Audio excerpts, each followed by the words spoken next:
Presentato sabato scorso presso la sede del Consorzio Universitario Empedocle di Agrigento, la nuova pubblicazione fatta da Giuseppe Arnone, Italiani nel cuore, un racconto e un'esperienza fatta dallo stesso in occasione della sua candidatura alle elezioni europee nella circoscrizione Esteri, raccontando quelle esperienze che ha fatto nel corso degli incontri avuti con le comunità di italiani all'estero, analizzando anche il fenomeno dell'immigrazione giovanile.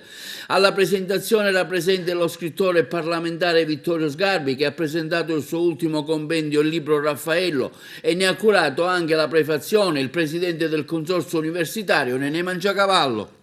Il libro nasce come esperienza vissuta all'estero durante la mia competizione, la partecipazione alla competizione elettorale del 2018 alla Camera dei Deputati. Gli italiani all'estero hanno una legge che gli consente di votare per corrispondenza. Sono stato all'estero, nel Collegio Europa, si eleggono 4 deputati e 2 senatori, ho fatto un bel risultato, prima delle eletti del centrodestra, e abbiamo così ragionato, vissuto insieme agli italiani all'estero questa esperienza che è stata esilarante, impegnativa ma piena di grandi risvolti di amicizia. Appunto il libro Italiani nel cuore nasce da questa accoglienza che mi hanno riservato. Sono rimasti nel mio cuore e oggi ci ripresentiamo sul proscenio europeo in virtù del fatto che noi gireremo l'Europa anche con il professore Sgarbi in alcune tappe, dalla Romania al Belgio, alla Germania, a Bruxelles, per presentare questo libro che è il condensato di un'esperienza ma soprattutto di una proposta, è un manifesto politico. Desideriamo far ritornare gli italiani dall'estero in Italia affinché si possa recuperare i 2 punti di PIL che si perdono ogni anno rispetto a quello che producono gli italiani all'estero, e soprattutto il ritorno degli anziani per svernare il turismo natio, tutta una serie di attività propedeutiche per fare delle norme, della legislazione adeguata per il ritorno di questi nostri connazionali. È una buona occasione, si ricomincia a vivere. Io ho ripreso a fare spettacoli a teatro e presentazioni di libri.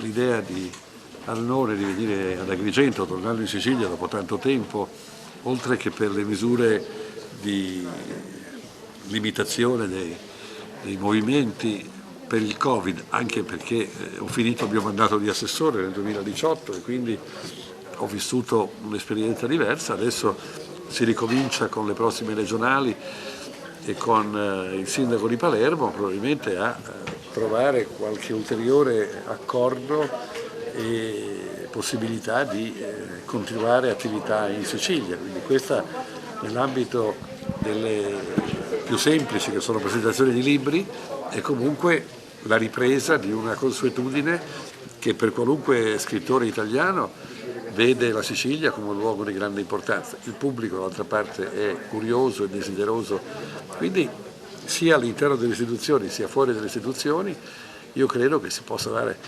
qualcosa di utile e un contributo importante per la Sicilia attraverso le parole, la dialettica, il racconto di esperienze, quindi con quello che farò oggi. Una tua riflessione su quanto sta accadendo in Russia e Ucraina, la guerra? Ma non mi sembra una grande guerra, nel senso che è sicuramente una guerra perché si muovono delle armi e la Russia mostra il suo potere e la sua potenza, che però è tale che, come diceva oggi il Foglio, non si può resistere con la fionda, quindi credo che finirà abbastanza presto. Non immagino che ci sia una contrapposizione fra 2 eserciti.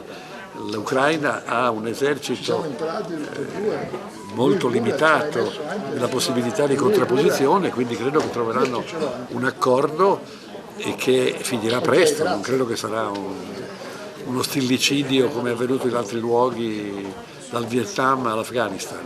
Però stiamo a vedere, insomma, siamo alla finestra.